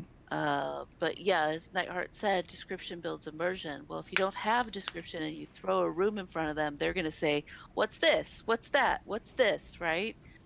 Is this what I think it is? And Mm-hmm. then, you know, the other way is also Sirenscape really helps with the auditory. Yeah. So I guess it's kind of immersions is senses, right? Yeah. So it would be like be actually being able to touch something. Like, so if you have a puzzle that you put in front of them, or they have that book that they get to interact with, or they have pins that they put on beforehand that represent their piety class, like those things help immerse them Mm-hmm. into their characters. So the touch and then smell we don't do. Yeah. Yeah. That's a whole other stream. But we do describe if there are smells, Yeah. right? Yeah. Exactly. Sounds and sound effects are really important. And the terrain and miniatures, what they see, right, in front of them is going to be helping them to build immersion, I think. Yeah. Yeah. Yeah. Those are all Well, great. It's even in with writing too. You've got this issue of how do you get people into this world. You got to tell them how it looks, how it smells, how it sounds, how it feels, hmm how it tastes. I mean, that's really the way you do it. And the better you are at doing those things, and the more of those things that you can do without being long winded, the more immersive the thing is. But you're right, the terrain and the minis are very helpful as a shortcut to getting those ideas across because I don't have to sit. If I can put, like, I'm making sewer tiles. If I can put a sewer tile down, it's got this big pipe with water pouring out, it's got this grungy water and stones and stuff. I don't have to describe that.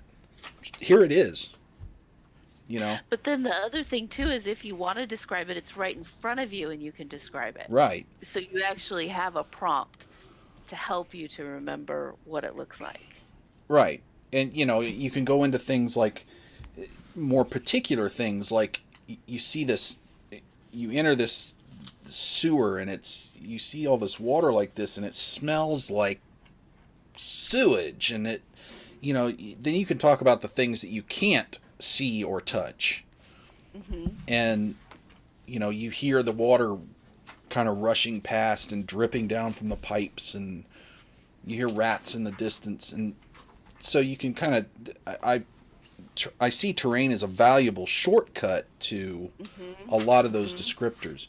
And it's really important, I think, when you're streaming this stuff because you can get a lot of information across to the audience as well, like that. But I also find that my players will help describe it because they'll, part of it is improv. So you set up a prompt of you're in a sewer Mm-hmm. and you say it smells like this, and then they'll react to that and add something to that smell or things like that. And that it's just this kind of buildup of what it looks like and smells like. Right. Um, Frank had a point about reacting appropriately to how they change the world and people around them builds immersion and Mm-hmm. like consequences for actions, Right. right? So they did this, and now this person is fired. Right. and they did this, and now this whole town is changed. There's a big old fireball in the middle. Like, and what is that? What does that mean? Right. Yeah, that's a good point, Frank. And I think building on that, I think that's even more powerful when the reactions, the consequences are not revealed for two or three more sessions. And then there's, hey, you remember that guy that you did this to? Well, here's what happened, right? I think that's Hmm. even more powerful way to, not that you should do that all the time, but when that happens like that, it really sticks in your mind, I think. Well, I think you should do it every time where you have consequences Oh, you should have for consequences. actions. I'm saying you shouldn't every time make them delayed. Oh, right, Yeah. right, right. Immediate consequences, like, they're gonna definitely see consequences because if you don't see consequences or what happens immediately or later, you're not going to change. It gives you no motivation to actually progress your character. Yeah, absolutely. They just stay stagnant, right? Yep. Yeah. Yeah, and there's no reason to have a character in the first place, really. I mean, there's no, it's like life. If I don't have consequences to my actions, what value do my actions have? Hmm. So the last little bit I wanted to focus on when we're doing playing the story as DMs is how do you make sure that the session is focused on the players and Versus not the. the story? I've been talking all this whole time for 2 hours about how great story is and all that, but Well, we keep refocusing it back on the players telling their story.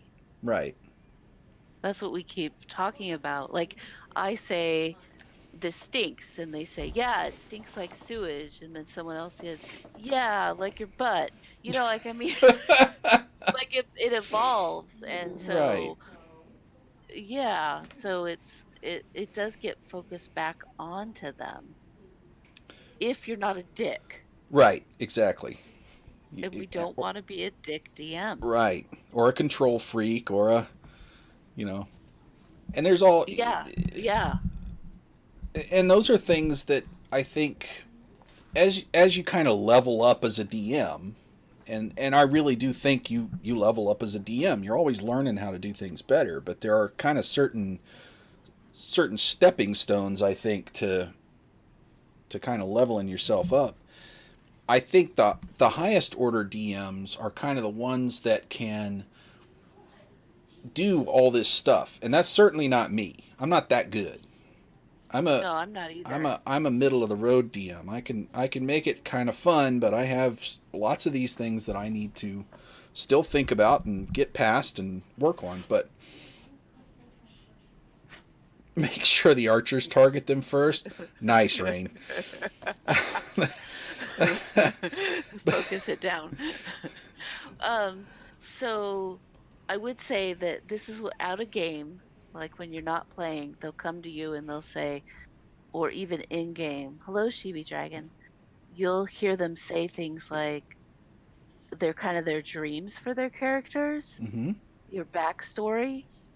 Focusing on the players, a really great way to focus on the players is to make their backstory your story, integrate it into your story.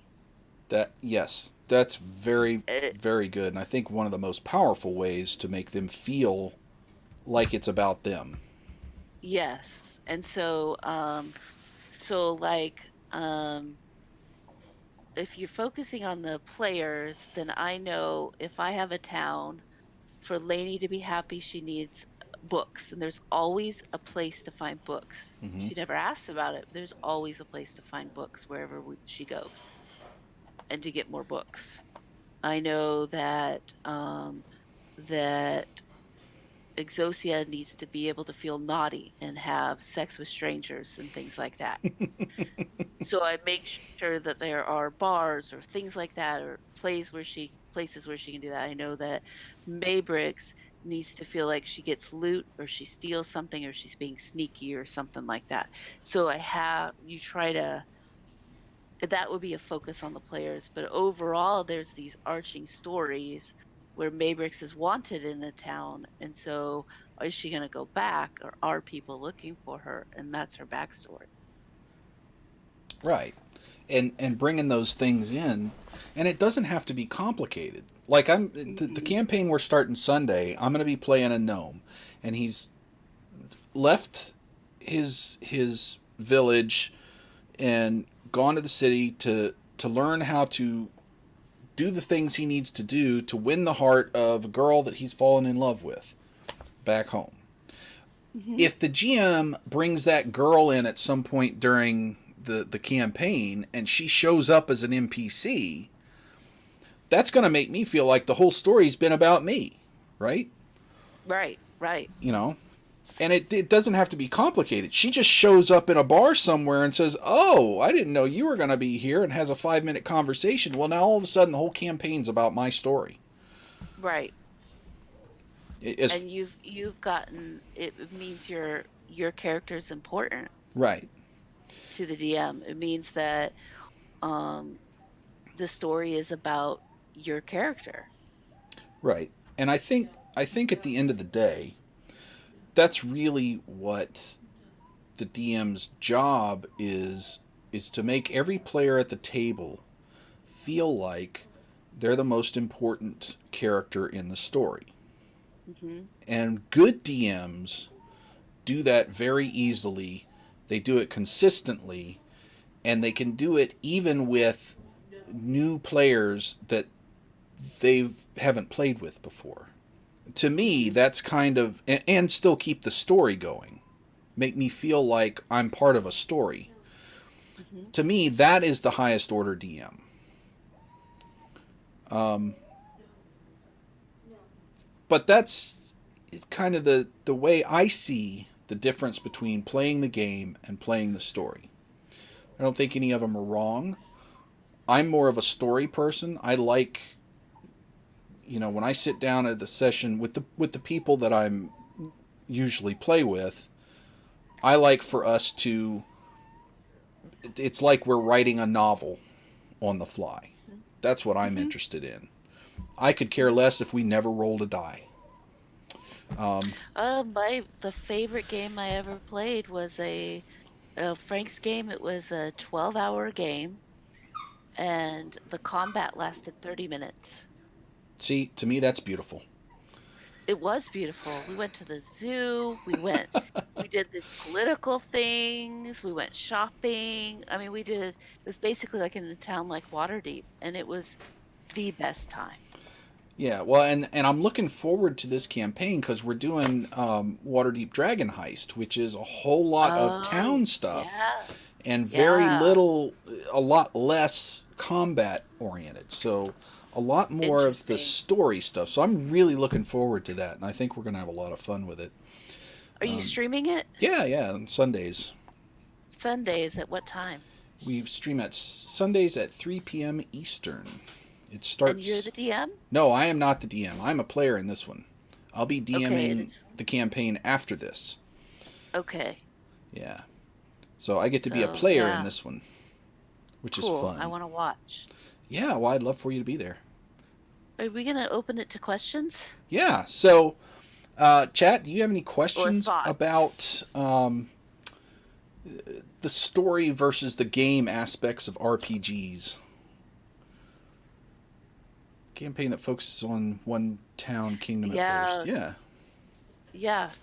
It is that would be interesting. You could have a house and then you can go back to it and you can get and you have these whole fleshed out NPCs that you're playing against. Yeah.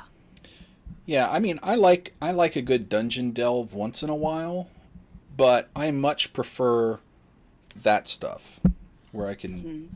get into a town and understand get involved in the politics or the intrigues or the, whatever it is, the lives of I the think people. that's where Maximum Maidens, their next story arc is going to be town based. if they choose that one. Oh, that's fun. See, I love those so much better. I think they will too.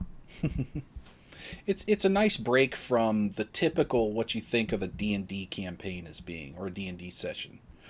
Right. It's Yeah, I mean, I think everybody enjoys a good hack and slash dungeon delve once in a while. It's fun. Hmm. Sure. Rolling the crit is always a highlight. Either on either end of the spectrum, but the ones in the 20s. But yeah, it's fun to role play a lot of times. I don't know, does anyone have any thoughts about what we've been talking about, or like even like I don't like what you said? We're cool with that too. Yeah, I mean, this the whole point of this show is discussing with the world. It's an opinion show. Yeah. Yeah, the characters wandering around the sandbox thing is that's one of the reasons I love Storm King's Thunder is you get immersed into that world. Yeah, that's Probably said that on here before. I, And yeah, I think that's pretty much their most sandboxy world they've or campaign they've put together, isn't it? I think so. I Yeah. think so.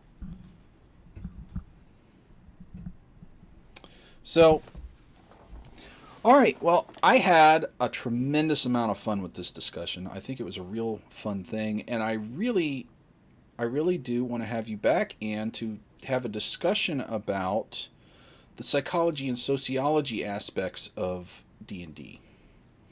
Yeah, I think I that would think be interesting. Yeah, I think that's something that isn't talked about a lot, but I think it's a very core part of what these things are. Um, Yeah, you'll hear people say, I had this problem player. mm-hmm. Um, and I've been at places with problem people. That sounds horrible. That hurts my feelings that I just said that. I know what you meant. Um, but I've been at like stores or at conventions where someone comes in and their social skills are impaired, or you can see that they are trying to work something out at the table, Mm-hmm. but it interferes with everyone else's story. Right. And that's kind of what that's interesting to me. Yeah, and that's a lot of the sociology, psychology, group dynamic things that I love talking and thinking about, especially in the context of RPGs, because I think Hmm. that's a very large part of it that nobody really thinks about a lot of times. Well, so there are some people out there that are doing this, that are psychologists that are doing this. Mm-hmm. And for like social skills groups with autism, ADHD, and social anxiety, and all kinds of stuff out there.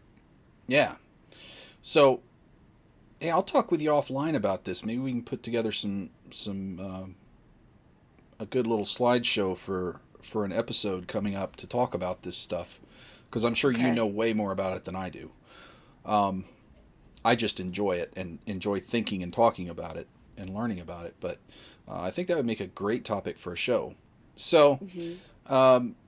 thank you very much, Anne, for hanging out and talking with me, and thank you, chat, for hanging out and talking with us. It was very enjoyable. I hope everyone here enjoyed it. I got a lot out of this, and I hope you did too. I think we will have Frank back next week. Is that the plan? I think we're kind of switching it up. I like these. If I'm here, I want to do it. Okay. Last week, I was working. I didn't get home till really late, Ah, like 7:40, and I sometimes I don't know, yeah, so that's fine. We're all when that's loosey gonna goosey here. happen. Yeah. And so we're trying to switch it up, but I will try to be here if I can. And then I think Frank's going to be every other week or something like that. Okay, excellent. Can I plug our show? Yeah. Oh, yeah. Absolutely. I was going to get there, but you're probably a better plug than me. I just want I just wanted to say that we have a Halloween stream tomorrow, and It's 7 p.m. Central Standard Time, and it's spooky, and Fairy Bard's going to be playing in it. Oh boy. Nightheart Gaming. Yeah. If you guys aren't Yes. following them, you really should. They're lots of fun. They're great Do you do people. a They're shout fun out thing? people. No, I haven't set all that up yet. I'm too stupid to do things like that. I was a Whatever. programmer for 20 years, but I can't figure out technology. Yes, and Rain Over Pebbles will be behind the computer. And Ah, then we're actually, you and I are talking about you possibly joining us Saturday for the 24-hour stream. yes, Um, yes. I got to make sure yes. my schedule's clear. I got to talk to the boss, but Yeah. I think it is, and I would love to do that. That would be so Okay. cool. Yeah, definitely. We'll chat afterwards. Yeah, yeah, for sure. And still want to do that co-stream on the train stuff with you. We got to get Yeah, that rolling. after this is what we have to get past. Once we get past this stream, then we can talk. Yeah, yeah, This week. This is the killer week. yeah, absolutely. All right, so thank you guys for joining us. Please support the channel. Make sure you like and subscribe. Follow us on all the social media channels. Mash all the buttons, ding all the bells. YouTube, Facebook, Twitter, and Twitch. And until next time, build on. I want to say something else. Yep. So Saturday mornings, Terrain Noob does a terrain build, and I know like Daka Flocka Flame, he watches my painting and terrain building. I think he might find some interest in that as well. And Chibi Dragon, although it's probably too early for her, she's on the West Coast, but it's not 9 a.m. Uh, my time. 10 a.m. Eastern. Yeah. Yeah. And I think it's really good. I've learned a lot from watching you. Oh, thank you. So, and you build really neat stuff. Thank you. Well, we're So, we're yeah. working on some sewer tiles, and actually we're finishing those up, so we'll be starting something new this Saturday. I haven't quite decided what yet, but we shall see. It'll be fun and exciting. Okay. We'll make up some cool story about it. Good. So, so thanks. We'll see you next week on this show. We've got Friday night. We have some more World of Warcraft, and then Saturday morning I'll be there, as she said, with some train building. So until next time, build on.